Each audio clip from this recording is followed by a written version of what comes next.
What's up, guys? Based on Cinema, back at it again. Today we have VHS Beyond for you. 6 blood-curdling tapes unleash horror in a sci-fi-inspired hellscape, pushing the boundaries of fear and suspense. I'm Jacob. I'm Nick. And this is the 1, 2, 3, 4, 5, 6, 7, 8, 9, 10th installment of the VHS franchise. I'm sorry, 8. I don't know why it's showing me 10. This is BS. We have the 8th installment. Wow. It's been going on for, almost 15 years. 2011. 2011, damn. Double check. Yeah, 2012. I'm sorry. So, almost 15 years coming up next year. And I feel like they're just going to keep pumping these movies out. I had no idea what to expect from this film because I saw one look at the poster and the name. And you think about VHS and how many they've done. It's like, where else can you go? And the one thing that they really haven't done is the beyond aspect of space and aliens and sci-fi. You haven't really seen a lot of sci-fi. Especially recently, they've just been getting into this nostalgia fest of 90s and 80s. And it's just been going backwards rather than forwards. But at the same time, with this movie, they keep it fresh. They keep it modern, while also giving a little bit of alien lore that is actually legitimate in terms of what they show in the movie. What did you think coming into this one? I was excited because I saw the teaser for it, and I saw that there was what looked to be zombies and a creature. I didn't know what it was, but no idea it was aliens. But the whole beyond had me feeling a little sure it might be. And Right. I was just excited because the last few ones have been whelming. Not bad. The last one was really good, I feel like, though. 85? Was that the one? Was that the one with the cult family? Yeah. And Yeah. 50-50. Okay. Perfect. All right. It was good. It's better than It was enjoyable. 99. Yeah. But I'm glad with the direction they went in. I had a really great time going into it. Cool. So, way we're going to do this is we're going to go segment by segment and tell you a little bit about who directed the segments, who wrote them. It's not going to take very long at all. I just think it's important to get across who put the work into these films that we review, and I think it's very important to just give them the highlight just a little bit, because you don't really see that a lot in reviews. You don't really see that a lot out in the media. You really have directors getting praise and actors getting praise. But I think it's always good to look back at what they've done every single time you watch them, and just to appreciate their story and their history and to see what they've done here. So, like every other VHS movie, there is a base storyline. I really liked the last one. I'm not going to lie. I think The last one was good. yeah. In VHS 85, you never knew what was going to happen next, and it became more suspenseful every time you progressed with that story. And with this one, I really did not know what to expect. I mean, I've gone pretty deep into alien stuff in the past. Nick knows as well. He has a little bit as well. Yeah. So I'm like, what are they gonna do? What are they gonna throw in here? What are they gonna mix in with other things? I really had no clue. So the main segment is just basically a documentary discussing 2 tapes that were purchased at a flea market, and they contained some evidence of aliens, and it does feel pretty legit. Like, I thought it did feel like a documentary when I was watching it. You know? Legit did, yeah. Certain parts I was like, hold up. They switch it up? This is like VHS? legit? This is VHS? Like, This is... I put the wrong movie on? So it's called Abduction. It's directed and written by Jay Cheel. Jay Cheel, let's see what he's done here. Jay Cheel has directed the Cursed film series on Shudder. Oh, shit. So if you guys have Shudder, if you don't know what Shudder is, it's a horror movie streaming service that is pretty sick. It has a lot of deep cuts, a lot of newer stuff. Shudder has been producing a lot of their own films recently, and it's really cool to see how many trailers I've been seeing in the movies that have Shudder listed on it. Mm-hmm. I'm very impressed. And the Cursed film series is essentially, there's 2 seasons, and they just take upon real life stories that revolve around movies. For example, The Exorcist, the Poltergeist movie, the what was it? Twilight The Zone movie. Twilight Zone movie, which is a crazy episode, and just Fuck getting into yeah. if it's really cursed or not. And so he did all that. He did How to Build a Time Machine in 2016, Beauty Day in 2011. He really hasn't done too much. That's really it. But he has the primary storyline here throughout this film. Then we have the first segment opens up. It's called Stork. What a great way to open the VHS movie. I really like Dude. Stork. And what's those? That was a good one. Yeah, so that was written and directed by Jordan Downey, and also written by Kevin Stewart. Downey, let's see. Downey has done a little bit as well. He did a movie called The Headhunter in 2018. I've heard of that movie. He did a 2008 slasher film called Thanksgiving. I wonder how that is. Nice. I wonder how that is. We can watch it. He did a movie called He's done some horror, man. He did a few shorts. One called Hack Job. One called Craw Lake. But that's really it. He did the one episode of a TV series. He really hasn't done much. That's one thing I like about VHS. VHS gives opportunities for directors who aren't really out in the scene yet, or are getting into it, or even just have done a bunch and really haven't gotten exposure. VHS gives people the opportunity to put their work on the spotlight, to condense their work and what's in their mind, and they give them like 20 to 25 minutes to just put in whatever they want to do and just to show us what they got. Platform. Yeah, it's a great platform. And like we've done movies in the past. I think it was Hellraiser and A Speak No Evil or something like that, where the director did one of the famous VHS. Yeah. The dude who did Sinister, wasn't it him? Yes, the one who did Sinister. He did that famous anthology segment with the Vampire. I heard she's actually like a succubus. Like legit? I think so. Oh, you mean like in the movie? Okay. Yeah. Or like in real life? No, Whoa, dude. in the movie. Career change. Yeah, because she has the whole sexual thing happening. She gets some gratification from it, but she also kills. Dude, that movie that sticks with you because that shit's crazy. That one is like the one that everybody remembers. So we got Stork. So we're cut into a police vehicle. A man named Segura runs through some photos of police officers in the backseat, all labeled as warden. The police arrive to a building. Segura is ordered to obey the instructions of the people within. Segura is a police officer filming on a VHS camera. I thought it looked like a VHS camera, but I could be tripping. It looked like there was a shot when he's looking at his reflection or something, and he's holding the camera. I can't remember. I should have went back, but that's the thing about VHS. It's supposed to be. This was made in 2012, and this is almost at the height. Maybe it is at the height of the found footage phenomenon. Yeah. That was around the time when all the Slender stuff started happening. Marble Hornets, I think, was 2012, if I'm not mistaken. Yeah. I mean, if you don't know Marble Hornets, check them out. It's like the best Slender story you could possibly have if you are interested in Slender Man. So this is like, I mean, yeah, Paranormal Activity coming out around the same time. I think Paranormal Activity was 2012 as well. Marble Hornets 2009 to Dang, 3 seasons. That's crazy. It's 09. No, but it ended, I think, in probably 2012. 2012. Okay. Yeah. And then it ended in 2014, so it was in between that. Okay.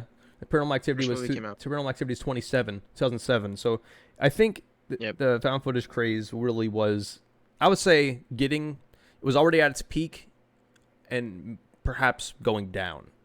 But I think VHS did a good job keeping it alive. 100%. So, yeah. There's a kidnapping case. That's the thing, because you have this segment, and it looks so high quality. So that's the thing. Like, it really does. So I guess that's why when you hear like VHS, I'm like, right. So I think there's like VHS, the name as a title holds the essence of the series. Yeah. But we're getting into, like, we have 4K cameras now. You know, we have it's a different world, but I understand why they keep the title. They shouldn't change it. It makes sense. It makes sense why they would like go back rather than go forward in time. Yes. Too, with like the previous installments, because not a lot of people record on VHS now. Now, if you do, you're like like a artsy art like filmmaker or like edgy Right. filmmaker in like And New York or that's like coming back too. Like people are filming on it is. VHS.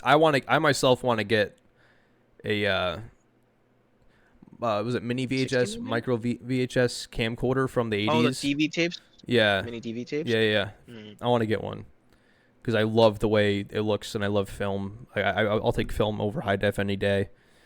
And that's the thing about the last movie, VHS 85. It looked great. It looked. It was really good. I honestly thought it was filmed on film, especially That just to piggyback off the film and loving how film looks. Honorable mention: Halloween Kills flashback scene. mm, They actually that's cool. made it look like a film from the 70s. Right. And it felt like you were watching legitimate 70s film modern day, Right. which is something I haven't seen any other films succeed in doing when they're trying to recreate that feel. Until Damien Leone came Until into our lives. yeah, true, yeah. That's true. Because Damien Shit. Leone Terrifier. kills the film look. He's a Mhm. master at it. I'm not gonna lie. So So interview him, be like, "How you do that?" So there's a kidnapping case of abducted infant children. This crew, alleged kidnapper, they're basically going to go get this alleged kidnapper. They're gonna go hunt him down. Essentially, that's what we know. One of the crew members is an alleged liability, and there have been issues with him in the past. But this one in particular is because one of the infants that has gone missing is his own. The rookie Segura is going to film and to be used as an ammo bag. So they arrive to this place, this house, and there's a man outside carrying a chainsaw, and he looks disfigured. They barge in, and people sounding like zombies start storming the crew. It looks like a hive of zombies of some sort. And they have white eyes with zombie-looking faces. And it seems like the crew that we're dealing with here is not that surprised.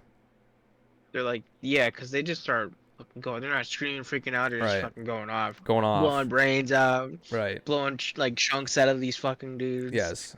And you're just, as you're sitting there from like, wait a second. Even in the beginning, when he sees the guy with the chainsaw outside, they seem like, oh, what the hell is that? But it's not like they're... It's not like shock scare. It's Yeah. more like What's you the- recognize that? Yeah, exactly. Yeah. Like a Sam and Dean moment.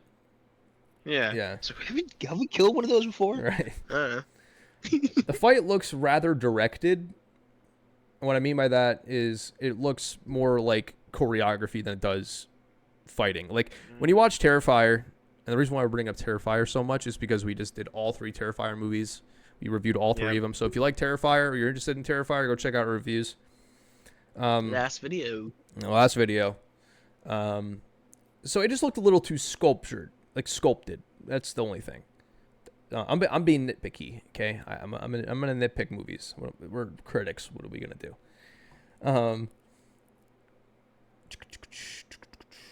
Where are we at?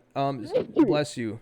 Segura Thank you. finds a bunch of brains and body parts labeled as, quote, food. So they're probably zombies of some sort. Segura is chased with a chainsaw, heads upstairs.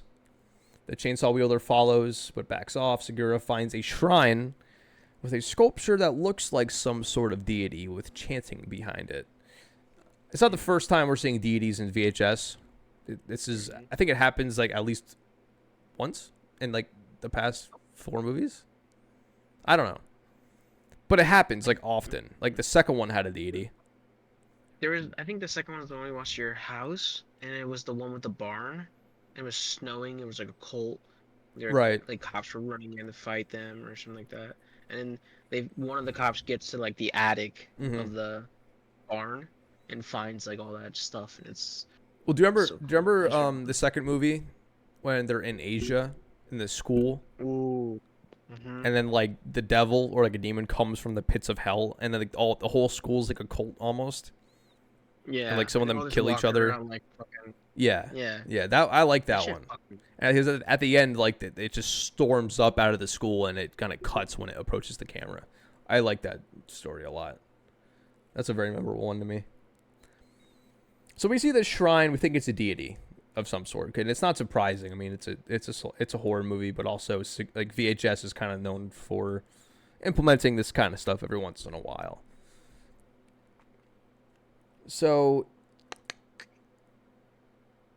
e.g., the man who's tilted stabs the chainsaw. All right, yada yada yada. They inspect the bodies and notice there's a wound covered by a bandage on their forehead. They wonder if it's some sort of ritual. It's like, I think they're just saying this just to say it, or you think they've encountered some sort of ritualistic aspects in their previous investigations? Say previous Right? investigations, so like they're trying to deduce what this really is. Right. So if they're deducing it, think about that. So like instead of like being like, is this some sort of ritual and just freaking out, it's like, is this like some sort of ritual? Yeah. Like they're used to this idea. They're used to this happening. You know what I mean? Mm-hmm. They hear a noise. Like, huh. Yeah, it's like, huh. They hear a noise and they go upstairs. They reload. They hear a child crying. And they run towards it with the rest of the crew, continuing taking their time. They're wondering what's going on with the babies, why they're taking it in the first place. Also, I think I didn't mention this, but when they look through the wound on the forehead, they look in it with the camera, and there's no brain inside. There's nothing. It's just an empty skull. And they're like, wait, there's no brains. So what's even happening? Like, how are they even able to walk? You know? So maybe it is some sort of ritual. Maybe it is something going on. 100%. So they find a meteor that crashed through the roof. It looks like something crawled out of it because the top of it is open. Another zombie approaches. This big zombie. They shoot its knees out, and that's when they see what's in his head, and they notice nothing's there. Segura places a camera in the hole in the wall and hears E.T., they call him E.T., screaming for help with the child cooing. So they hear the child, they hear the baby, they hear E.T. freaking out. We hear a creepy rendition of Twinkle Twinkle Little Star. Very creepy. That scared me that first split second. I was like, oh, shit. Yeah. And then they see a pale man with some white in his eyes. But his face is intact. It's like, this guy seems the most normal, if you could even say that, out of everybody else. Because all the other zombies have the white eyes, but their lips and stuff are gone. You know? Yeah. When I first saw him, I was like, oh, fuck, that's the big bad. Right. That's the big bad. Right. And then, what happens with, like, following that scene kind of, like, was a little bit of a letdown for me. Really? But then it picked back up. Okay. Because you probably gotta say what happens. Yeah, let's go through after it. We'll go back to this. All right. They head upstairs, but it's blocked. Segura says to use the chainsaw to clear the way. And when he grabs at it, the zombies start to get back up. One's face, the chainsaw wielder, his face opens and like a large tongue comes out. We didn't see any other zombie do that, so I wonder if this is like another kind of... Look, it seems like there's a hierarchy happening. You have this chainsaw guy who's like patrolling.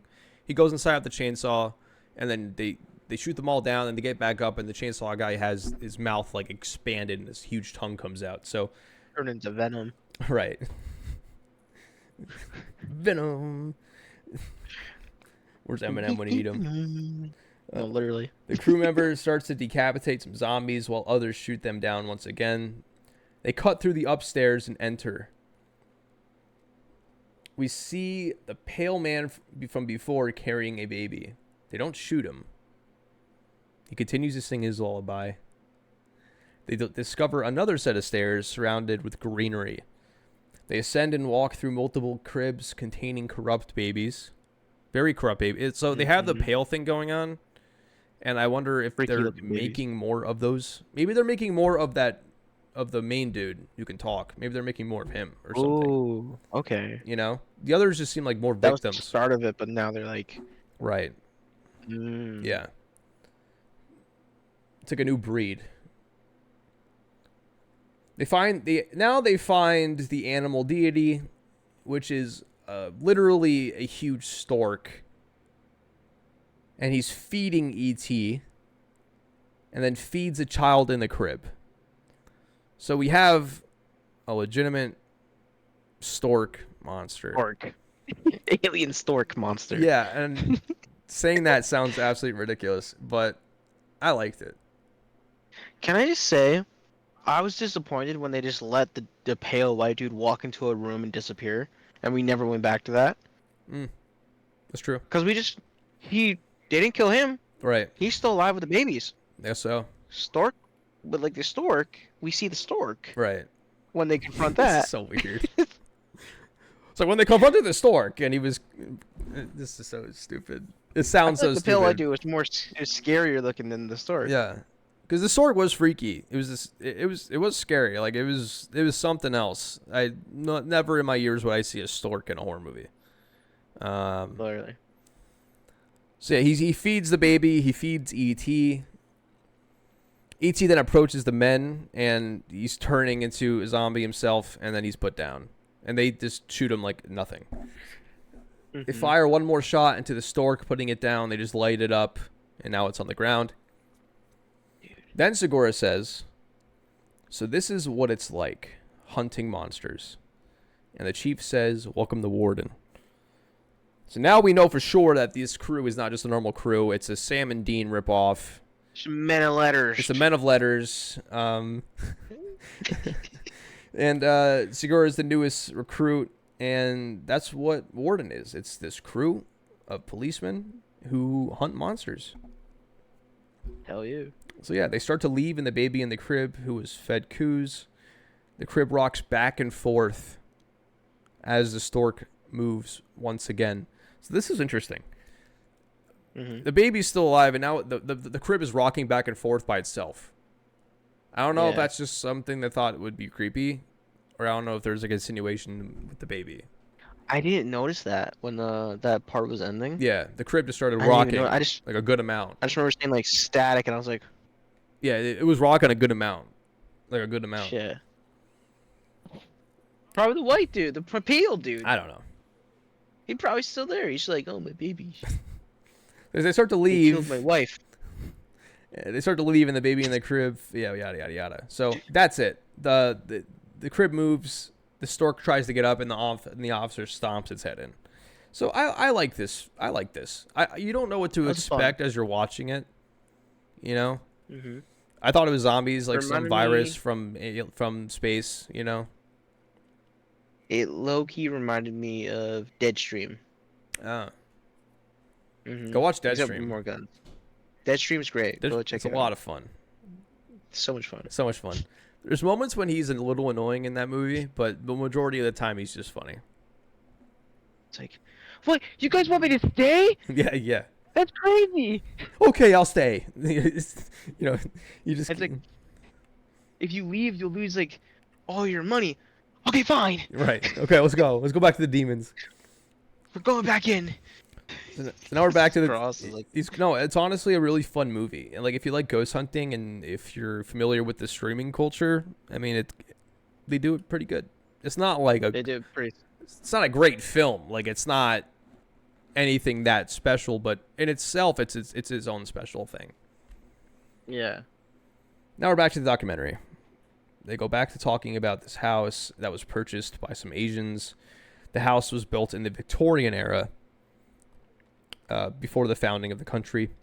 They put the house for sale in the 90s, and shortly after, the eldest son disappeared. So they had the house, some Asians bought it, they put it on sale in the 90s.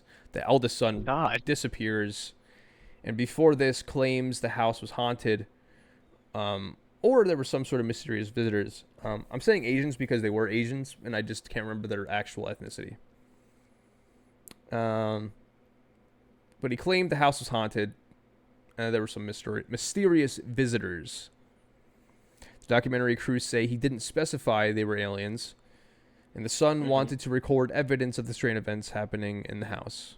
He recorded it on a static camera and a POV camera. I was always wondering, like, because it was like, didn't that take place back in the day, according to what the documentary says, right? Yeah, in the Like, 90s. it took place like in the 90s. How do you get a POV camera? I think he just hooked up I don't know. Good question. Because like, then you start. Okay, but you go ahead because there's things I'm gonna bring up Oh, okay. when you get to it. All right. That's good. That's fine. But we know that this is happening right when the house is going on sale, and he disappears not long afterward. So next we have a segment called Dream Girl, directed and written by Virat Pal, and also written by Evan Dickens. So Pal, you could tell there's some Bollywood routes here. Mm-hmm. I wish you could show me all the directors. Here we go. Here we go. I thought it was fun. It was fun. It like stuff hit the fan so fast in this one. Mm-hmm. So fast. He's done some shorts. He did a movie called Recapture in 2016, and that's it. He did one movie, and then VHS Beyond. And the one movie he did doesn't look like. Tell him by the poster. I'm not sure how big it was. Or... Who's the director I said should have a film in this earlier? I forget. Me too. But Damien should get in on I would this. love Damien Leone to come into the VHS world. I would love that. Right. I would love to see what he does. I want to see Lauren Lavera too. Right. Just to see what she would do, Yeah. what she would bring to it. Or he puts David Howard Thornton in as just himself. You just sitting there like, hey, it's okay. Yeah. All right, so Dream Girl. Paparazzi storm a female celebrity before she drives away. We follow two paparazzi going to a new location where a celebrity woman named Tara is located. There's rumors she's into black magic due to her sudden success and wealth. Not too far-fetched, gentlemen. Mm-mm. The two men are inspired to work in the film industry, and Ahmad pulls up some envy thinking he's deserving of similar success. Arnab's assistant Sonu pressures them to go on set to watch a take. They are led inside by Arnab's boss. We're taken into the film camera and we watch the take. It's basically a music video for a Bollywood song. Mm-hmm. I'm not sure if it's for a movie. Oh, wait.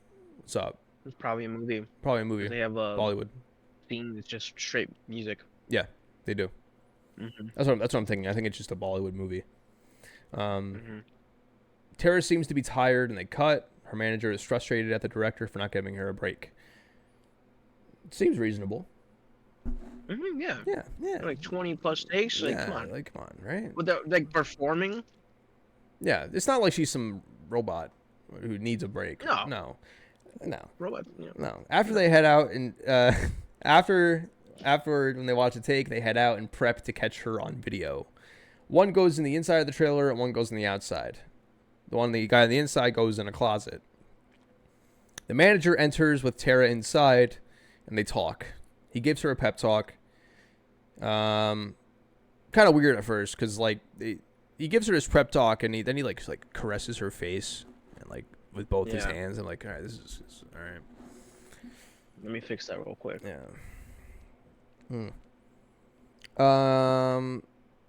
He leaves. A good old Joe Biden sniff. Right. Yeah, good old Joe Biden sniff, probably. Yeah. Not surprising in Hollywood either.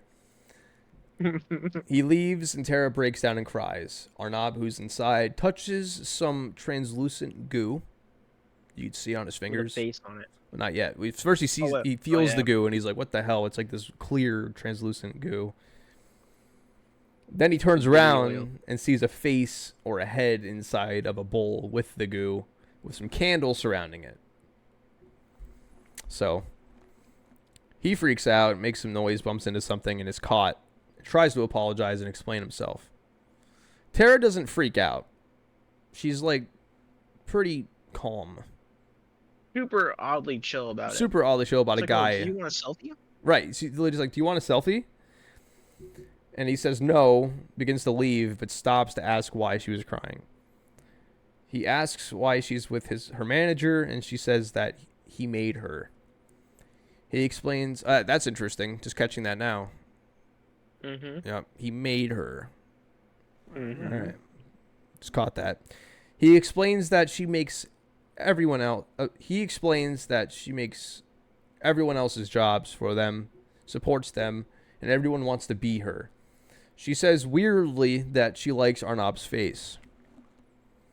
Yeah, that caught me. That was kind of like, what you mean? Yeah. On the outside, Sonu shoots Tara's manager, while he's on the phone, and he says, quote, "She's one nudge away from waking up."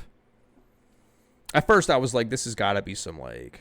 Yeah, that confused me. That part was like, hold up. Well, I thought it was kind of like, oh, CIA brainwashing. What's it called? Oh, like MK Ultra. MK Ultra. At first, I thought it was some like MK Ultra stuff. Arnaud continues to glaze Tara and she tells him to repeat himself, like right after he finishes. Like, can you say that all one more time, please? She's like, he's like, you're a goddess. Yeah, right. So now she's like receiving some information and she's like getting some affirmation that she's this bigger, larger than life person. Yeah, she's like, everybody wants to be you. Right. So she smiles at his regurgitation and turns away from him and starts to take off her face, saying she won't wear the face of a slave and instead will wear his face and rule as a commoner. Yeah. As she tears off her face, sparks fly from her head and her voice sounds robotic. Arnab runs out of the trailer telling Sonu to run, but she follows, like immediately. They run into her manager and others, and so now everybody's here witnessing this. And she vomits what seems to be acid on her manager. His face... Like, what have you done? Yeah, his face melts. Like, full-on melts off of his skull. And her body continues to spark. What's up? See the Mortal Kombat finisher to his ass. I guess so. And her body continues to spark. So like, at first you're like, all right, so no black magic. You know, that's like the thought, like, oh, I guess she isn't a black magic woman. Black magic woman. Good song. And instead, she's this robot, as we think at this moment. iRobot. They all begin to run away, the crew included, and she follows. They go into the set. She charges herself with a generator that's on set. The whole place goes on backup energy. Like, it turns dark and the red lights are on. Her one eye grows red. Her left eye. So if anybody doesn't know any satanic imagery, the right eye is the right side of God, right hand of God. The left hand is the not so good side with the devil, because left is no bueno, right is bueno. This is the best way I'll explain for it right now. I'm not going to get too deep into it. But, and so I guess, you know, satanic imagery, you have a lot of left eye stuff happening. The music on set resumes. She says she's the goddess of heaven and earth and to bow to her. She kills one man who said, "I gave you your first break," and just rips him apart. She literally rips his arms. Literally rips him apart. Yeah, literally. We see energy lightning shoot through the room. It's like this, kind of like the Flash in the Flash movie. It's like red, you know? What? The TV show. Is it red too? The Flash himself has like gold, orange. Right. But the Reverse Flash, the evil Flash. Right. He shoots like red lightning. But in the Flash, the movie, it was red, wasn't it? No, his is gold. Wasn't it white? It's blue when he's not wearing a suit. Oh. It's blue-white when he's not wearing a suit. Right, that's blue-white. White, yeah, you're right. And then when he puts the suit on, it turns yellow. Okay, no, you're right. Stupid. Yeah. Stupid. Yeah. So this energy lightning shoots everywhere and starts ripping people up. She tapped into the negative speed force and showed him what she's made of. I guess so. Blood literally covers the floor. You hear a bunch of sloshing and killing happening. Everybody's being killed. Arnab and Sonu are all that's left. Night vision turns on from Sonu, and she finds him and gouges out his eyes, killing him. Arnab is now alone. Tara finds him, rips his arms off, and cuts and pulls off his face. She puts it on carelessly, and paparazzi approaches her from outside, and they're all seemingly killed. This is a very quick one. It's just like stuff hit the fan so fast. Did not expect that to happen so quickly. So what's your take here? Because at first, like, you're like, okay, black magic, and then you see the face in the bathroom, and you're like, there's some candles. I'm like, okay, and then she's a robot. but that she's not a robot? Is she like a rogue I robot who's changed? Like I don't know how to feel about this one. I didn't know how to feel about it either. It wasn't my favorite. It was cool as fuck. It literally had like Terrifier type gore and kills, which was an upside. Right. But as far as story, I felt like it wasn't enough to really give me an idea of what's truly going on, and I didn't spend enough time with the characters to truly care about the characters Right. because they were doing things for the wrong reasons. They were doing things for like self gain, and like there wasn't anything that made me sympathize with them and be like, oh, these poor guys. Like obviously nobody should die, but like if you're sneaking into an actress's trailer, hiding in her closet, filming her without her knowledge, Yeah. you know, Yeah. I think you you asked for you it. can kind of. I mean, here's the thing though. Like I think with horror movies, the one thing that you always find with a lot of them is that the victims are usually people who have it coming. Yeah. Like Friday the 13th, the whole thing is, especially the first movie, it's the fact that her son Jason died because the camp counselors weren't doing their job and were having sex instead. That's like the whole shtick behind her motive, And so she goes and kills people who are having sex on the same Yeah. campground. She's like constantly reliving that night in her head, and everybody is that camp. Every teenager she comes across are those camp counselors. Exactly. And she's not necessarily wrong either. Like that's like, She's not. she's No. she's not like Like, she's crazy. right. No, she's obviously But crazy. she's not wrong. She's not. It's like it's that Dave Chappelle meme. Like, even if she did do it, you know what I mean? Like, you know what I mean? But yeah, so I mean, you see that commonly in horror movies, especially slasher movies. Like the victims usually have it coming to them. I mean, Halloween was kind of similar, but not really. Well, no, not even. Well, like what the hell did Laurie Strode do? nothing. That's the thing about Michael Myers. Right. Like the first Halloween Yeah. is literally like from John Carpenter's mouth. It was literally supposed to be like no explanation, just evil personified. We have no reason why this is happening, why it's happening to these specific people. All we know is that evil was unleashed on this night, and nobody's safe. Nobody. So like, who was it? Who was I watching last night? I was watching a TikTok, to podcast. These guys were talking about Halloween Kills, and people were saying, oh, and they were saying, people are really upset because Michael Myers kills a gay couple in this movie, and then one of them was like, but it'd be more homophobic if he didn't. Yeah, I saw that. I And he's like, I saw that. He's like, what if Michael Myers came into the room? Oh wait, you sent me it. Yeah, you sent me it. I think. And then he's like, what if Michael Myers came in the room? And he's like, ew. And he walked out. Like, I don't want that blood on me. Like, no, equality for all. Equality for all. Equality. You're all gonna Everyone's die. getting the knife. Yeah. Everyone's getting the knife. So you do see that in a common horror element, and that's the thing about like slasher movies and horror movies. Some of them you think are just, oh, this is just for kills, this is just for this, and the scare factor. But like a lot of horror movies have deeper elements. People just don't realize that when they watch them. Like we had a lot of time. We had one comment who mentioned like, oh, this isn't Shakespeare. It's not that deep, but like it is that deep. Sometimes, and even Damien Leone for Terrifier, it is deep. Like the religious elements in the third movie are prevalent. He's taken 7+ years to make the sequel to the first movie. Mm-hmm. He's put time, effort, blood, sweat, and tears into the story he's telling. Real and fake. It's deep. It's as deep as you think it is. It's good. It's not just it's not the surface level blood gore. Body horror, yeah. Body horror. It's below that. There's levels. There's levels to it. Yeah, you just gotta look for them. You just gotta look for them. All right. Treasure hunt. Back to the documentary, and we start to hear about alien grays. That's really it. The documentary cuts were very quick.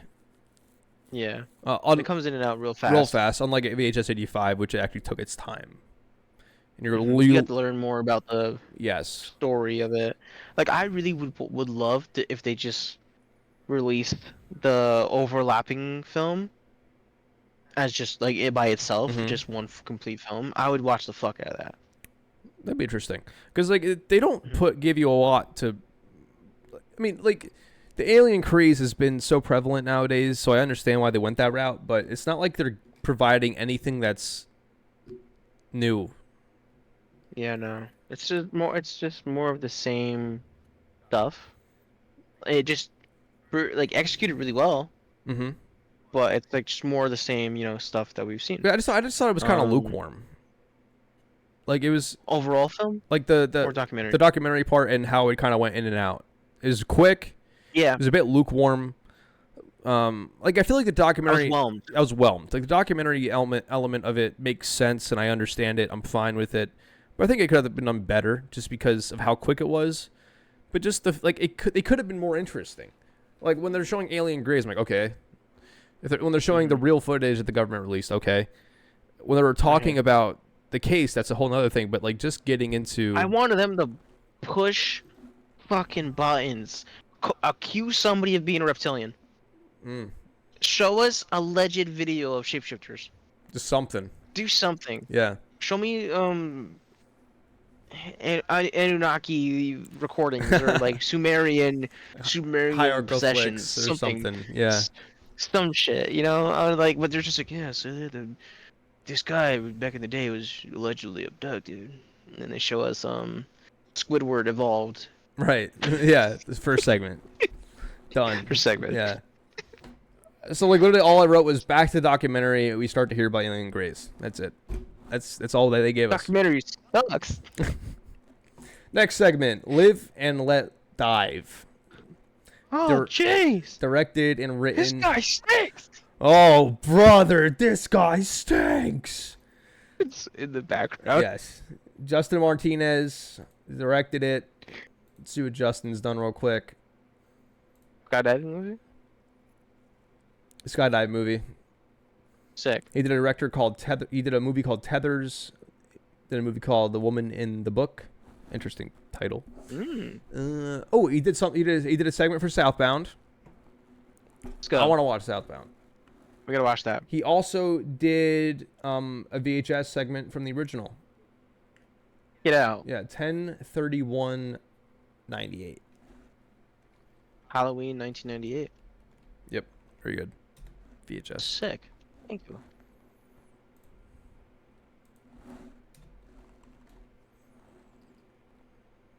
Oh, you know what that was? When that was? That was the ending. That was when they get stuck at the train tracks and they go to the haunted house with the satanic cult. We gotta rewatch that. It's been a minute. They all go. They think they're going to a Halloween party and they go into this house and they go to the attic and there's a girl strung up and it's a whole satanic cult happening. They're like, cast him down, and they start mocking it and they like get the fuck out of here. So they all like leave. And they go to try to leave, but the doors start closing, the windows disappear, and hands come out of the walls. And they bring the girl. They go. Oh yeah, They yeah, capture yeah. her, and then they go to leave. Like, what the f was that? And they get stuck on the train tracks, and she disappears from the car. And yeah, so he did that one, and I like that segment. That's dope. It's a good segment. So he did this one called Live and Let Dive. So we have a group of skydivers celebrating a birthday, Nice. preparing to jump. I went skydiving before. It was awesome. And I still gotta go. think the acting was all right. Like, I don't think it was that good. Like, I think it was just okay. Like, the acting was a little over the top for me. It felt like an 80s movie. The acting. It felt forced. Like, for me, it felt forced. I can see that. All right, give me that camera. It's like, oh, I love you, babe. All right, give me the camera. Like, it's just a little over the top. Come on, brother. Yeah. So while preparing the jump, the crew notices a UFO in the air with some other ships surrounding it. It kind of looks like a mothership. Mm-hmm. It disappears and oh, go ahead. No, you're good. I only saw the mothership. I didn't see all the small. I was watching on my phone. Yeah. But I didn't see the smaller ships. I only saw the mothership like the second time they pointed outside and you see it. Mm-hmm. The first time, I don't know if you saw it when they first pointed out. I was like, dude, what is that? Yeah. I don't know. Yeah. I didn't see anything. Yeah. No, not I don't know at if I was just looking first. the wrong- Not at first. Like, you're thinking, like, what is it? You hear something and they freak out, and then eventually they get to a shot of the window and you see the mothership with like small ships going around it. Okay. And it zips away. Yeah, dude, it was cool because it looked like it just went And like Yeah, like, that was cool. that That's was cool. that Yeah. that feels accurate to what I've read. You know what I mean? Mm-hmm. And the documentaries I've watched. So it disappears. The military aircraft just follow. They go boom right away. He's like, "All right, we're landing." Dude, that scene is fucking cool. Oh When you yeah, just see the fighter jets just yeah, fucking. that was cool. Whoa! They're in our air fly zone. What the fuck? Yeah, so the I was first like, thing I thought dude, about was when I went skydiving and like what I would think about if I just started happening in front of me. You know what I mean? just jump out. Right. Because those Fucking run. planes aren't like comfortable. Like you don't feel cozy and safe in those planes. But it is safe. Like You don't? it is. Like you just got to get Yeah. your mind clear because you're gonna freak out if you think too much about the plane. But it's not Yeah. a cozy plane. You know, it's just Doesn't look cozy. no. So you have these fighter jets just going past you, like shaking the entire thing. My brain, I would be like those fighter jets. If they just flew past like by like a hair, you'd be ripped apart. Right. Like just from how fast they're going. I feel like it'd be like one of the like the fucking scene from Star Wars, The Last Jedi. Right. It just No, yeah. No, you just probably get blown up. Like you'd be sliced in half if one of those just came at you. Yeah. You'd be dead instantly. Or just like I think it hit a fly. There's some turbulence. Some turbulence, nothing severe. They hear something above the plane. The plane loses power, and the crew prepares to jump and get the hell out of there. As a 3-fingered hand smacks the window. The plane heads straight into the UFO. So now the UFO's reappeared, and the plane's going straight at it. It hits it, breaks apart, as the boyfriend and his friends fall through the sky. He's falling. Dude, that scene was sick. No, it was cool. So now he's falling, and then you see like one of the passengers, and he's clutching his leg, and it's gone. He's like falling midair, and he's like clutching his leg, and it's gone. That was a cool shot. Like, damn it.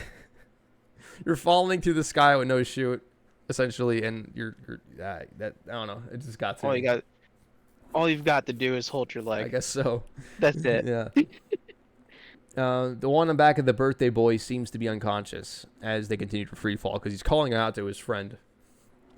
Pull the thing. Yeah, he's just talking to him. Then another victim of the crash like falls past him, and it looks like his skeleton is disconnected from his body. Did you see that? As he's falling past. Yeah. him? There's a I guy didn't see that. passes him. That's why you can't watch on your phone. So like you have his body, and then it looks like his skeleton is like falling with him, unless it's an alien. But I rewinded. I think I saw the alien. I think falling with somebody. that could have been I it. think It looked like a skeleton to me. Like it looked like a skeleton. But the thing it is, might have been. the CGI was kind of iffy with this one. It was a little iffy. It was definitely a little iffy. Right. So I can't really tell. We're going with a limited budget. Yeah. So. Yeah. Yeah. Yeah. I mean, if you look at the Yeah. director's thing in his segment in the first VHS, even that one didn't have great CGI, but it was good for the time, like the 2012. Yeah. Yeah. Yeah. No excuses now. Nope. 2024. AI. I mean, the thing at the end of this movie though, the credits are not big. Like, there's not a long list of credits in VHS. That's nice because they probably make a lot more money than they do, compared to the budget. Like they probably make their budget. I would say. I would hope so. I would hope so. You never know. So finally, his chute opens, but it's kind of too late. He crash lands and starts to vomit up blood. He probably got some internal bleeding happening. And then another victim crash lands. Bits of the plane lands all around him. His friend Logan still isn't responding, and the birthday boy continues to talk to him. He detaches from Logan and finds him decapitated. His head stuck on the parachute. That was a crazy shot. Dude, that scene fucked me up. Yeah. Because I've never seen a shot look like that. Mm. So I was over here like, oh! Yeah. Because his body was there, and then like his head was disconnected, but it was still connected. Like It's just like... and then it was like on the.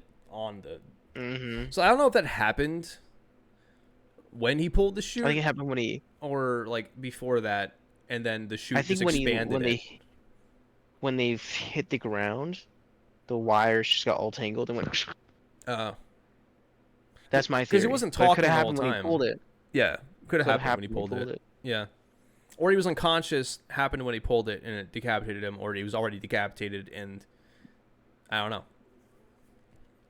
Yeah. I don't know, but it's cool. It's fine. He starts to freak out, calls for his girlfriend, and he hears a ruffle in the orange trees. He hears his friend named Britt call out to him, and they find each other. They head towards the screams and other survivors. One is impaled. In the chaos, he once again hears his girlfriend and heads towards her, but sees a large creature run by. This did not look that great. The CGI, like I said, just was like a little off. And watches as it attacks some of the survivors. It runs on all fours. It takes Britt, and then it continues to run away. The alien catches up to them. Its head splits open, and a beam of light shoots from it, directed at one of the survivors' heads. We'll talk about this in a sec. He chucks an orange at it, and it releases blades from within its forearms, kind of like a X-23, but like one big one. Yeah. And stabs one of the survivors and electrocutes him. So I don't know what this beam of light is. I don't know if it's supposed to like knock them out or like leave them like their brain fried but still alive. I'm not sure.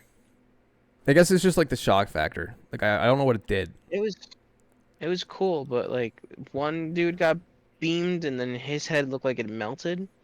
That was And then after they beamed the main guy. Yeah. But that was after the and electricity.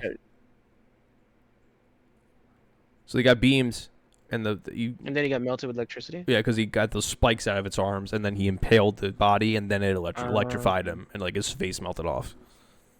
So I wonder what it does. I think it just puts them to sleep. Maybe it just knocks him unconscious for a moment. I don't know. Alien's just like, go to sleep. I guess. I don't know. He throws an orange at it. Yada, yada, yada. It stabs him and electrocutes him. Zach, the birthday boy. I got his name finally. Zach, the birthday boy, runs away. He starts to once again look for his girlfriend, a wife. He finds her crouched on the ground and her face electrocuted off like the last guy. Just fucking peeled like an orange. Yeah. He runs off hearing a vehicle. He stops. He runs off hearing a vehicle. He stops it and enters without even asking the driver. The guy hesitates, gets out of the car, pulls out a gun, threatens him. He's like, if you don't get out of my car, I'm going to shoot you on the count of 3, something like that. And then on 3, the alien grabs him. His gun goes off and blows off Zach's 2 fingers, his like pinky and his ring finger. The alien saved his life. Yeah. And became the hero Right. that this world deserved. Exactly. Not that it needed. That's what it's all about. That's what VHS is all about. It's monsters being. It's about diversity and inclusivity. Not misunderstood monsters. That's all it is. Yeah. Literally. Menace brothers. What? So another alien enters the car with Zach. Get like a full on close up. This looked fine. Yeah, this was cool. Opens up his head, beams him. Nothing happens. They don't kill him. He just beams him. Then they're gone. Then they're gone. He tries to drive the car away, but it won't move. The truck starts to lift into the air, seemingly by the UFO, and he finds himself on board the ship. Aliens approach him, and the video cuts. This one was kind of weak. What was cool about that final shot, though, is you literally see it going through the clouds, leaving the Earth. Right. And then, like, you see it cut to, like, being in the ship. Mm-hmm. And that was, like, the main cool part, aside from the actual skydiving scene. Mm-hmm. Everything else is kind of, Iffy. kind of iffy. So I don't know what the beaming does. I don't know if it's some sort of Men in Black thing. I don't know if it sedates them for a moment. I don't know if it just puts them to sleep for as long as it... Because, like, he gets beamed and he wakes up again. But I don't even know if he wakes up. Like, they're just gone.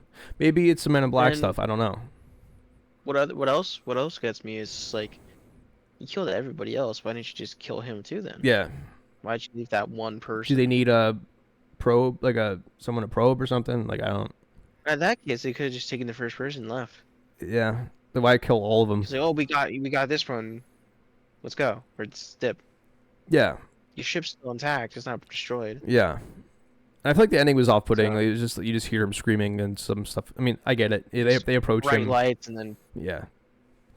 So this. Well, I feel like it could have been written a little bit A little better. A I little bit. I agree. Uh, have a shot every time he calls out for his girlfriend, Jess. You'll be Oh yeah. pretty drunk by the end of this segment. Yeah. Jess!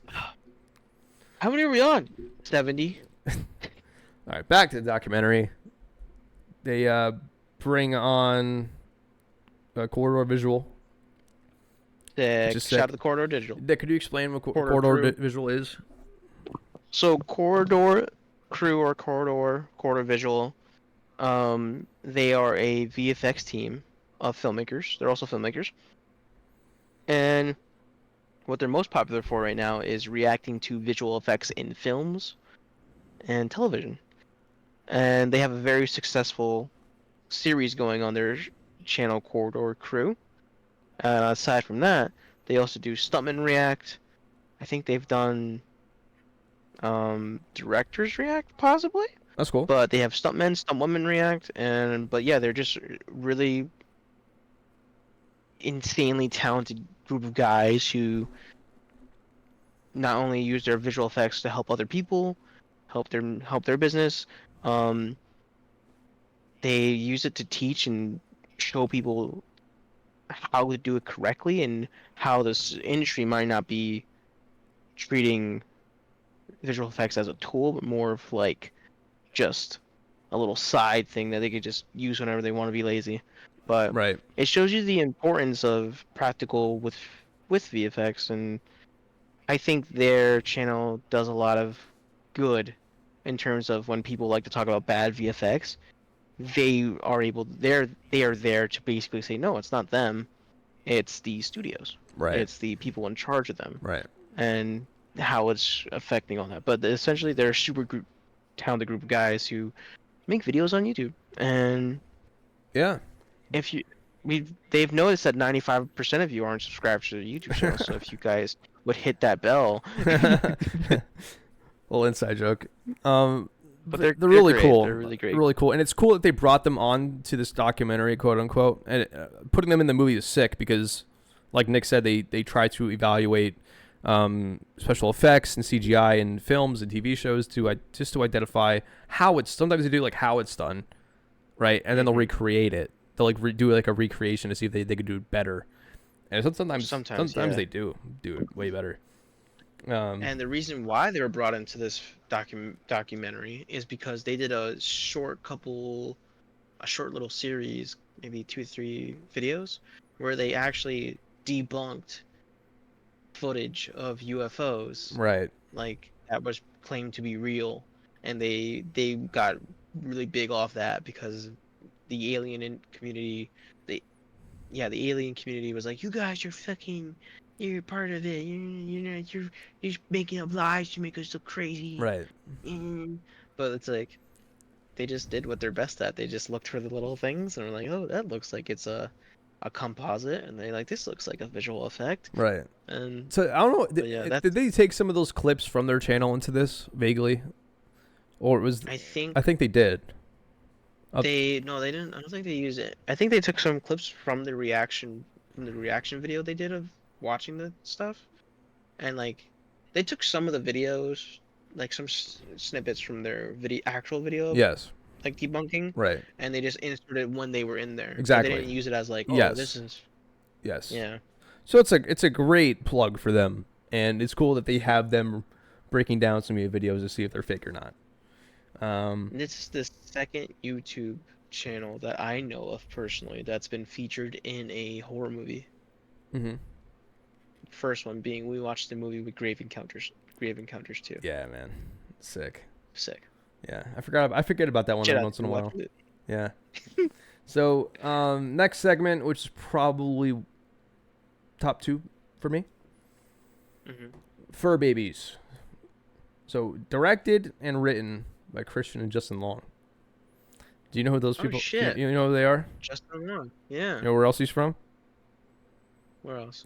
Think about the segment, and think about what movie could have possibly inspired. Barbarian. No. Oh. He was in a movie. Jeepers Creepers. No, he was in a movie. Listen, he was in a movie that this segment was very much inspired by. And he was in the movie. You probably forgot he's in it. That's probably why you can't figure it Tusk. out. Yes. Yeah, So you could see the yeah, correlation of like why, I see it. you know what I mean? So Justin Long was in a movie called Tusk. It's probably the one movie that's literally scarred me for life. I remember watching that film like it was yesterday. Therapy I required. remember walking out of the theater. I remember like my reaction to the movie, coming out of the theater, walking down the stairs of the AMC at the time, and like I I remember was right there with you. I remember, yeah, Nick was there. And I remember that, like, man, I don't have to watch that movie ever again because I remember it so vividly in my mind. It's ridiculous. I think we should review it. I think we should. But I'm just letting you guys know, like, that Tusk is just, like, I'll never watch Human Centipede for this reason. I just don't see a point in it. But I'll have to look into it, see if it's actually, there's any, like, subliminal or layers of, I don't even, whatever. Let's just get into this. I think the reason to watch Human Centipede is just for the general storytelling of humans trying to act as God. True. True. There you go. True. There you go. So we watch a commercial for Doggy Dream House. Basically, a woman who just runs a training center and also just a center to take care of animals. We then get some seemingly people who seem to be communists.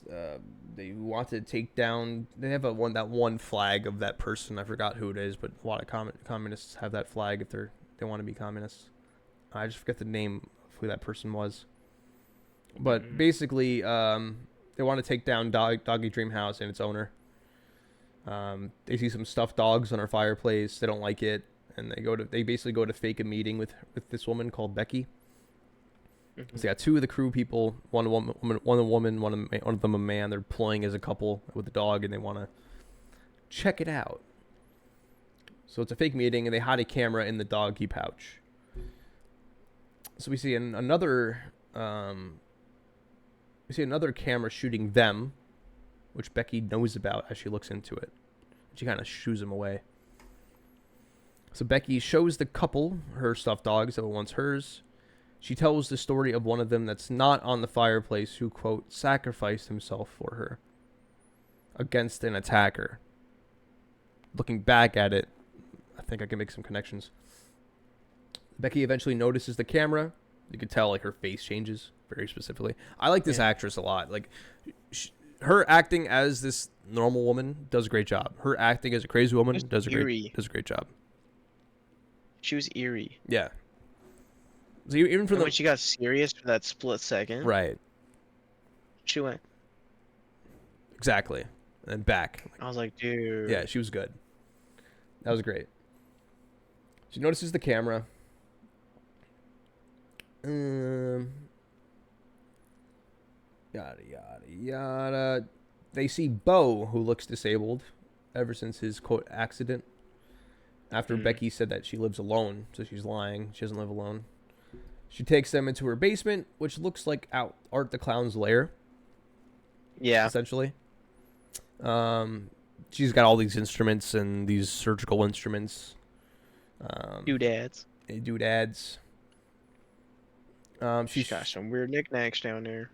And she shows them a man inside a dog cage. She's essentially like, oh, this is our timeout room for people who come into people's houses and try to record them unexpectedly. And then she shows them this man in a cage. Then Bo comes downstairs and knocks out Stuart, which is the guy. Becky takes the dog from the bag and leaves the bag and the camera. So now they're both out for the count. A phone rings, getting the answering machine of Doggy Dream House. Basically, they're calling to check and see if they're alive or if they're okay because they never came back. Becky makes a vlog about dogs they dug up from wherever they buried them to bring them back. That's what it makes. That's what it sounds like she's saying. And she's like, "Oh, like it's very because there's a little ambiance here, and I can't really tell exactly what she's trying to say, but we'll get into it." She shows us Stuart and the girl in their own cages, and shows some dog outfits that they will wear later. she's got like these like the jaws and like the skeleton of the teeth. She's slowly transforming them into like Dogs, human dogs. just like Tusk. Yeah. Just like Tusk. Yeah. It's Tusk. He takes a man and makes him into a walrus. That's such a weird movie, dude. I know. They have the side of their head shaven, some sort of brain surgery, I think, question mark. Becky makes her bark and gives her a treat. Becky shows one of her victims. She's sewn onto what seems to be wolf's paws. Literally, very well done, I must say. She has like the pads here, and the fingers and the nails come over. Like, she does a good job. Like, cool. If I was gonna turn people into dogs, that's how I would do it. Yeah, it seems like she's had some practice. Oh yeah, definitely. She plans to give him a dog face too, which is like that skeleton. The duo's friends approach the house to investigate, and they break in, and they hear the woman who she kidnapped in the basement calling for help. Bo films them enter the basement, just laughing and filming them. They're like, what the hell's going on? Mm-hmm. Becky sets some of her man-dog hybrids to attack them. Their entire body are covered in fur. Their bodies are covered in fur in totality. Mm-hmm.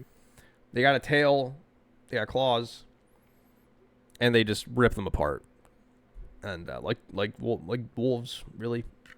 They go upstairs and act just like dogs would. They start playing with toys, and they are acting like dogs. One of the dogs then attacks and kills an approaching mailman who is simply trying to pick up packages from the door. So I kind of like the ending. It wasn't mailman. Was it a mailman? Package thief. You sure? Yeah, he walked up like looking around, put his hood on, and he grabs a package and starts walking away with it. And the door was open. The dog's like, "Ah, your mom, bitch." Yeah. I wish it was low-key a mailman, because then it would be like the classic like dog barking at the mailman, but this time he actually kills the guy. Like, so I don't know. That was sick. So the whole thing with the dog being missing on the fireplace, I don't know if she used the fur or like some of the maybe the skeleton. I don't know. Like, I don't understand that aspect. Did you get anything from that? For the one missing, no, but They make a big deal out of it. overall, I was like, oh, she's just turning people into dogs. Yeah. She's like basically breaking their minds until they're like a shell of what they used to be, and then being like, no, your purpose is now serving me. I'm your mommy. Yeah. I'm your owner. And if you do this, you get this. There's no other choices. And like, after she's modified them so much, it's like they don't have any other choice, because like the normal world society won't accept them. This reminded me of a movie called Good Boy. I don't know if you've ever seen that, but it reminded me of Good Boy and Tusk combined. And here's the thing. I feel like this segment was like out of place. It didn't feel like it deserved. It felt like it wasn't Aliens. Well, yeah, like I don't think Aliens is the core foundation, but it definitely is a good amount of it. But I just The majority of them are leading that way. yeah, like sci-fi, but even the freaking stork was like, there's a meteorite that landed on the second floor and didn't go through the house at all. the robot, the celebrity. That was more. I don't know. That's more. That's the thing. I have no idea. But she had some Yeah, stuff. I don't know. A lot of ambiance in this one. Yeah. Self-interpret. Like, I get it. Alien. VHS has the element in which like you're not really sure what the backstory is or what's going to happen after. It just kind of gives you what it wants, and then you like it or you don't. That's what VHS is. Back to the documentary, they talk about Orson Welles, and that's literally all I wrote, because they're just talking about people. Yeah. So I don't think there's anything significant really to what they're talking about. They're just giving you information. Just giving you like a history of aliens. Yep. Now we're on the last Like story. a very brief. Very brief. Yeah. Very brief. I don't know why.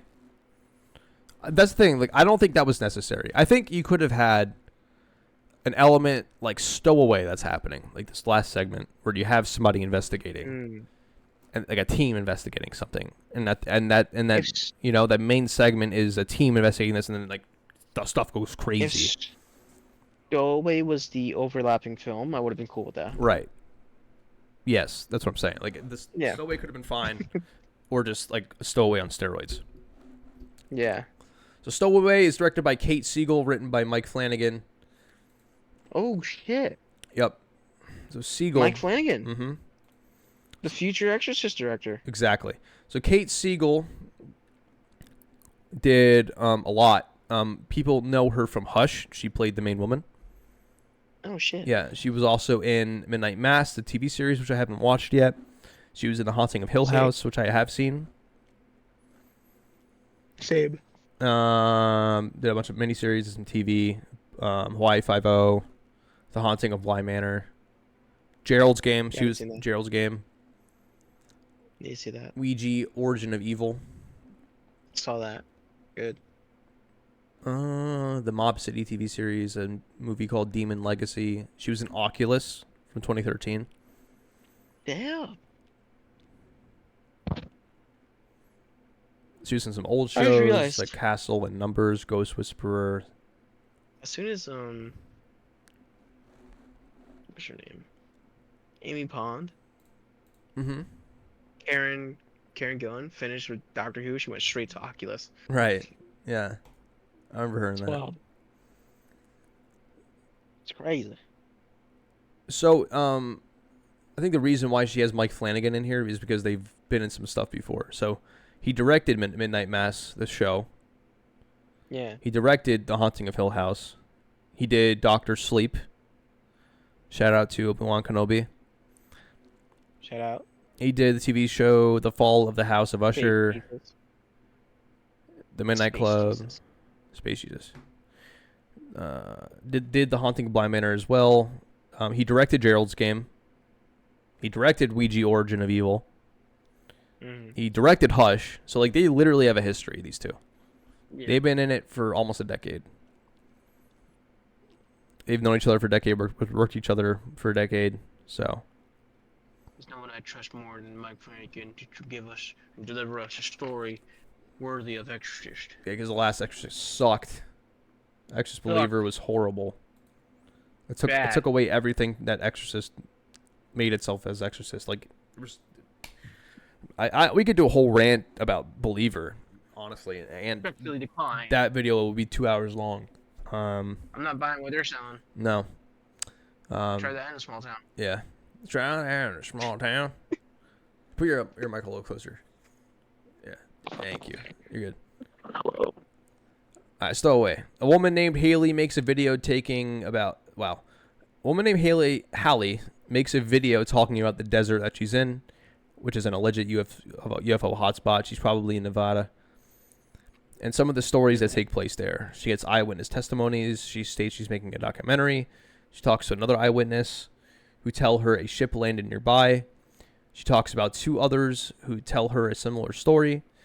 And the little girl tells her that she was visited by aliens who wanted to take her hamster, but they didn't because she told them not to, and then they sang her a song. And she calls them the shadow people. One of the other eyewitnesses mentions they say she knows somebody who saw them and they were taking animals. That's all we know, is that they were taking animals. They weren't taking humans, they were taking animals from Earth. She continues to film in the night and catches the UFO in the sky.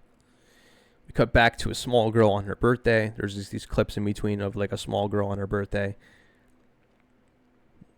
And then it's her daughter on her birthday, as we're finding out, and she's taping over it on accident. She then catches lights in the sky, uses infrared, and catches crazy visuals in the sky where the lights are. I thought that was cool. It looked like SpaceX rockets. Yeah, right? Yeah. When it hits the firmament, or, you know what I mean? Like, stuff at a certain atmosphere, and it makes all those waves in the sky. It kind of did look like that.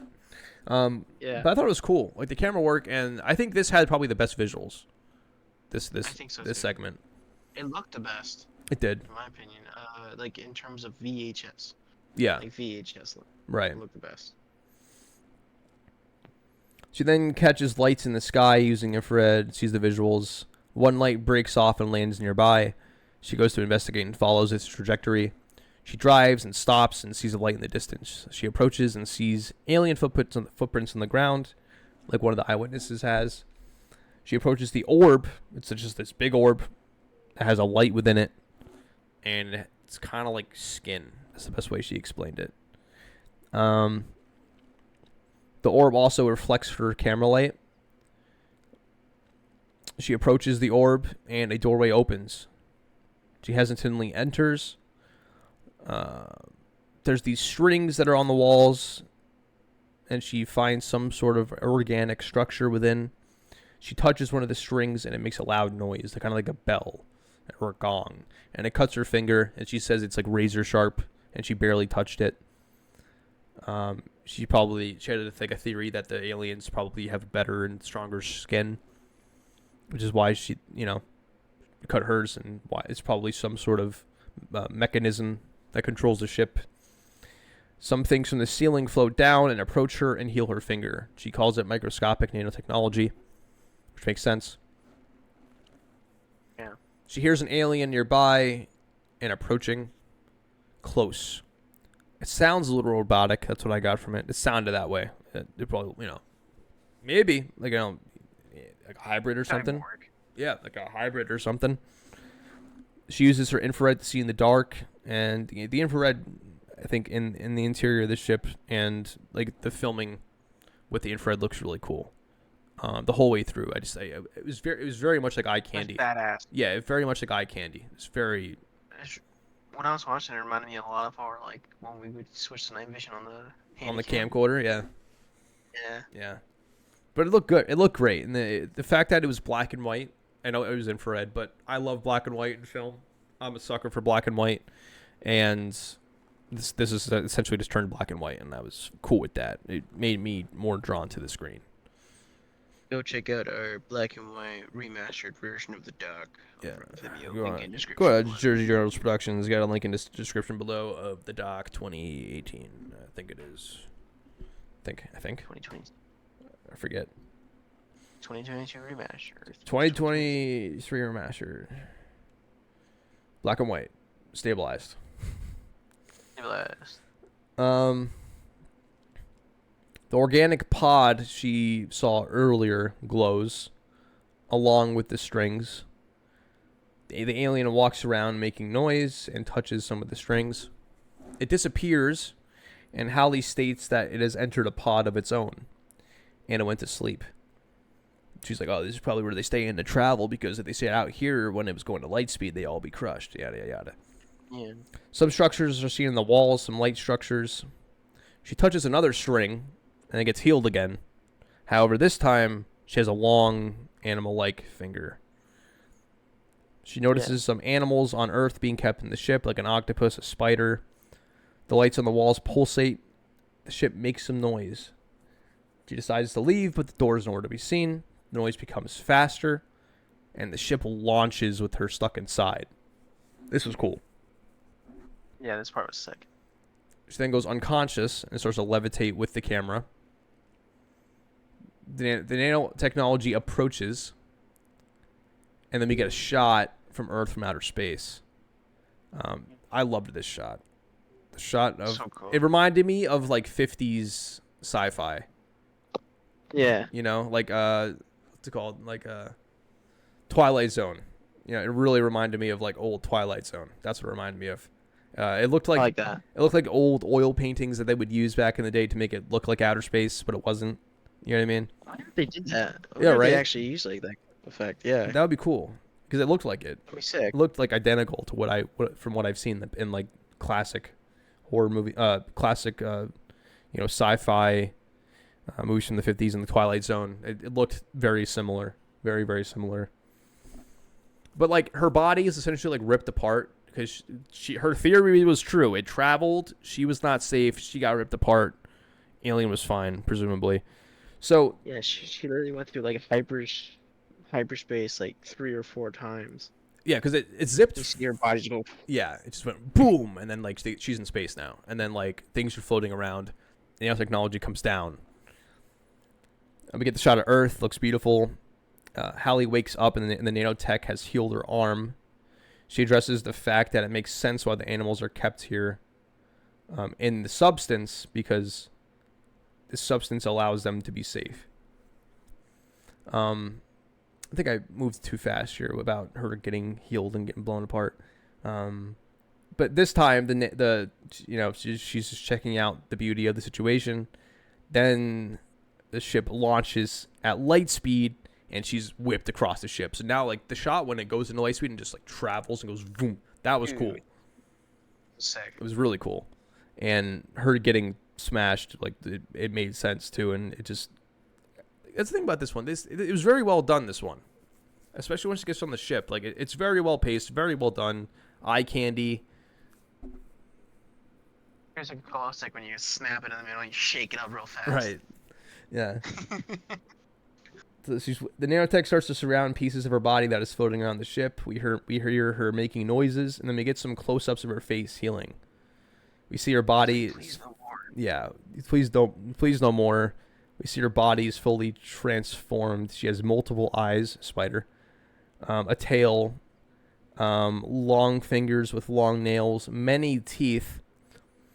And it's like the nanotech did its best to heal her with what it knows from the animals the aliens took from Earth. That's what I think. Yeah. You know. I agree with that. And that's really it for that one. I liked it.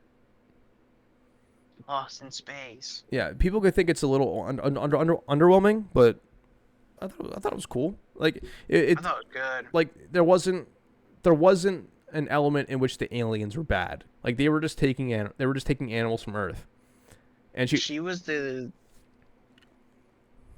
cause of her. Like she was at fault. Like she brought on her own demise. Yeah, like what are you gonna expect from going into an alien spaceship? Yeah, that's one of the things that took me out. And this door just opens up. She's like, "Well, here we go." I was like, "Why? Yeah. Why? Why?" She's trying to remain like as professional as possible, while trying to take all this in. You know what's cool is when you're looking at the ship from the outside, all you saw was like that skin, like moving venom looking thing. Right. But when on your inside, you have the windows. You could see outside. Right. That's true. It's kind of cool. It's like a facade. Mm-hmm. And cloaking technology. my question is, how did they? Because the VHS has the premise in which like these tapes are found. Yeah, that's the one that's what got me too. Yeah. I was like, wait, how did they get the tape back if she's like light years away? Right. So. Or the alien just woke up and was like, the fuck is this shit? I'm gonna bring this back. Just went, I'm gonna put this back. I didn't take this. I don't want to get in trouble. Right. Brought it back, Yeah. and like the supreme beings of his like his land are like, the fuck is this shit? He's like, I don't know. It's just here. It just came out. Yeah. It was on my ship. So you're telling me some female creature and her recording device just ended up on your ship? Yeah. Yeah. Go put it back. Put it back. I don't want that crap here. We don't want that here. So, I thought this was strong. I liked that. Mike Flanagan writing it, and then Kate Siegel directing it. It was fun. Like it was nice, and it wasn't. It was cool. Yeah, that's really it. It was cool. That's cool. Solid entry. Yep. Back to the documentary, we get into the story of the elder son, finally, of the family. And he vanished. So now we're actually seeing the VHS tapes that they have. The building was turned into a museum, and it seems sold in an auction. The tapes were probably sold with other items, which is what they insinuate. Finally. The VHS, Sorry, that was good. the VHS tapes are shown. Like seriously, I'm just trying to hear about this damn kid, and like they're talking about like stuff we already know, and maybe people don't know, but it's like not interesting. Like it's just stuff we just find on any YouTube channel out there about aliens. They brought it up. They brought up the kid multiple times, and like every time I thought I'm about to like hear and see what's going on, they cut to like another film. Yeah. And I'm like, dude. Then, like you said, when we finally got to it, I was like, let's go. Yes, finally. And then I saw it, and you can go from there. All right. The VHS tapes are shown to some of the interviewees. We see the tapes footage and like the VHS and like you had the YouTube channel react to it. They're kind of like shaken up a little bit. One looks more surprised than the other. People's reactions were kind of like after like we see what they see. I feel like their reactions were a little whelmed, Yeah. especially what we see. So essentially, a humanoid approaches the eldest son who's in the bed. It looks like a gray alien combined with like an old woman. It reaches its hand to him and seemingly pulls something out of his throat. It's got four That eyes, tripped me up. right? It's Hmm. got four eyes. It sticks the camera that was on his head, I think, down his throat. And that was it. Yeah.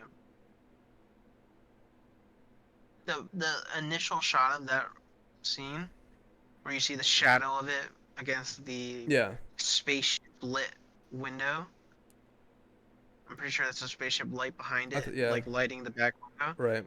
That's sick ass shot It because was a the good shot. TV's lighting up him on the bed, and you see the silhouette of the alien. But then everything forward is just kind of like, Whatever.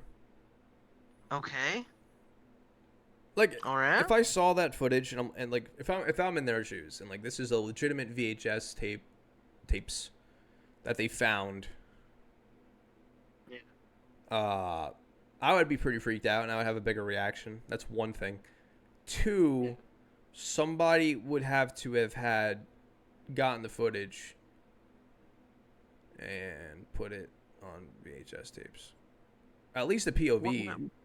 I don't know. I would have, what I would have said was like, have like a partial reaction from each person who's seeing that final clip, and before they could say what they're gonna say, it'd be like redacted, like Yeah, have something like military that. like type shit appear at that point, Right.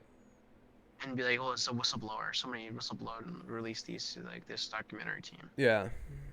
I don't know. Because just having just having the reactions being what they were, like you said, it was just like they were just like, and they're like, oh, it's very like no shade to Sam and Nico, but there's like I was very disturbed and very just like I was like, It's not even their fault though. I think. I think it really it's no. not their fault. That's what I'm saying.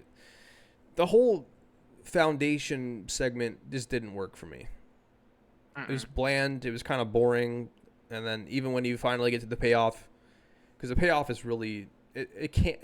I mean, there have been other VHS movies in which the payoff wasn't much, but this one I think was probably one of the worst payoffs.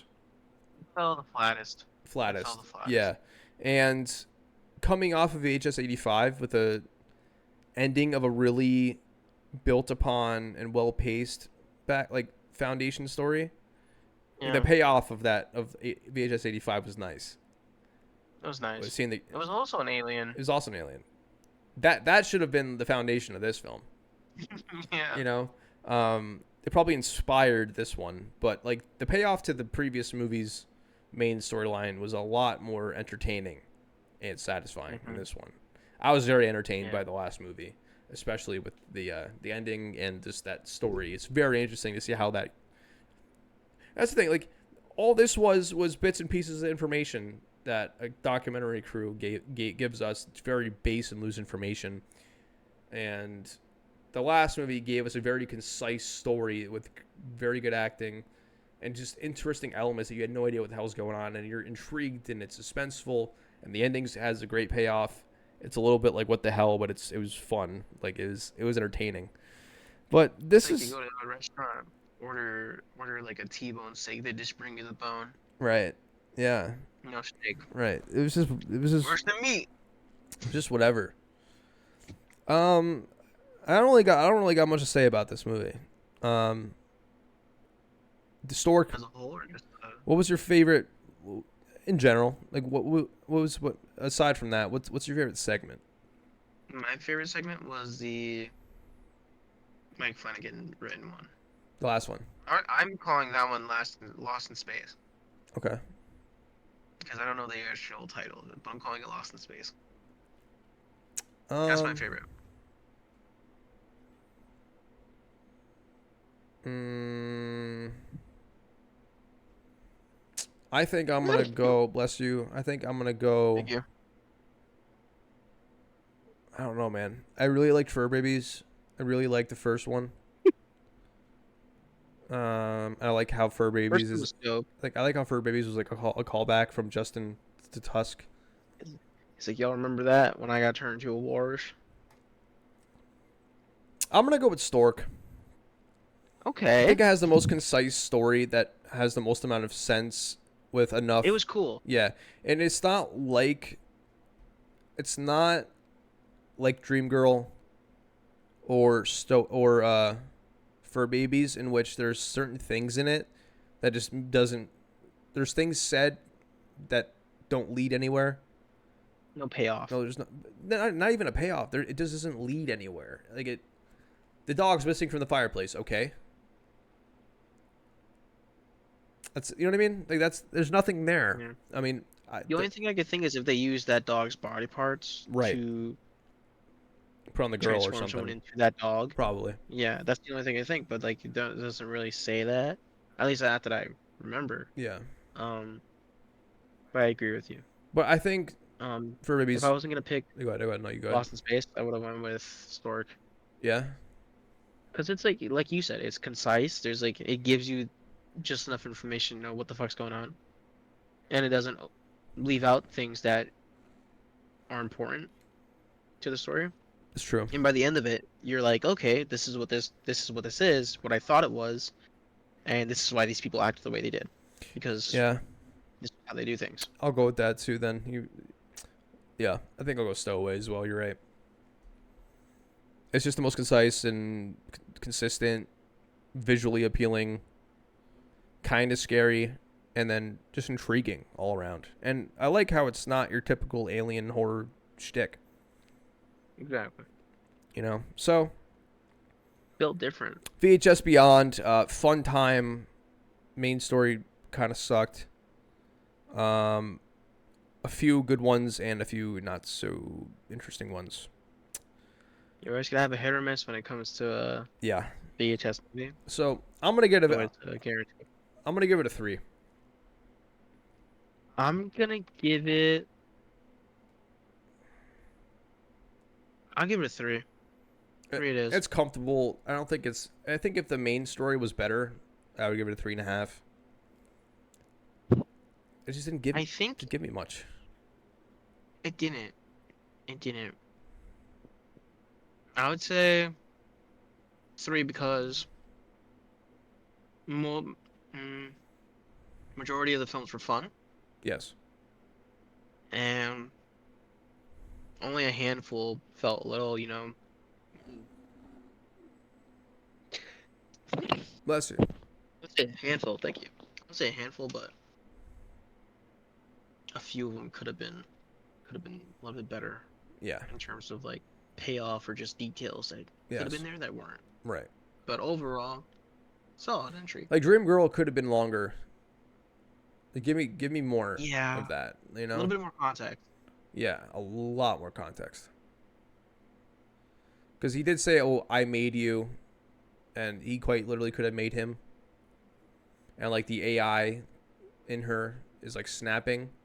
So Yeah, when the guy's telling her you're a goddess, you're this, you're that, people love you, people adore you. It's like her as an AI, getting that programmed into her brain and believing in it. yeah, And now she's like, oh yeah, well I'm everything. I'm like a god to these people. Everything revolves around me. So like I'm okay. Then if that's what I am, I'm just gonna take dominance and kills everybody, and then shows us her powers and recharges and yeah. So if you guys don't know already, we have a tier list that we do for all of our movies. We have one for our standard films, and then we have one for our horror films. At the bottom of the tier list, we have Salt and Burn It. Shout out to any Supernatural fans out there. Next up, we got Straight to the Grave. After that, So Bad It's Good. Next is Put It on a Shirt. After that, Scarred for Life. After that, Therapy Required. I'm going to give this a little put on a shirt because the poster's cool and it's not bad. That's really it. I mean, poster is dope. huh? Poster's dope. You said put on a shirt? Yeah. Same. I'd wear that shirt. I wear that shirt. I wear it like at night, you know. About to watch a horror movie, throw it on. throw on your Sweats, VHS Beyond shirt. right? Put on some VHS sweats. 2 sweats. Because I like VHS. I like the concept. I like all the movies for what they are. I'm always excited to see a new one come out. You know, I'm always Yeah. excited to see a new one come out. So if you haven't watched any of the VHS movies, go watch one of them. Go watch the first one in particular. Just to, get an opening to what these movies are. It's always good to start with Yeah. the first one with anything, really, but First one, breath of fresh air really in is. terms of found footage Oh yeah, movies. If you haven't seen it, definitely yeah. a great series of found footage stuff, and it's just a fun time. VHS is fun, and it's not meant to be taken too seriously. A lot of ambiance, a lot of ambiguity, but a lot of them give you enough ambiguity where it's not a problem. Like this movie did, in my opinion. Yeah, certain reason this one. So, any more closing thoughts, Nick? Because I really don't have any. Blood dry. Yeah, right. So if you have watched all the way through to this point, give us a subscribe. We've been around for 3 months now. We're doing pretty well. At this point, we got about 40 subs. We would love to have more of you guys joining us and coming back to watch more reviews. We want to hear your thoughts. We want to interact with you. So leave a comment, let us know what you think. What would you rate it out of 5 stars? And where would you put it on our tier list? And that's it for VHS Beyond. I'm Jacob. And then, And see you later. see ya.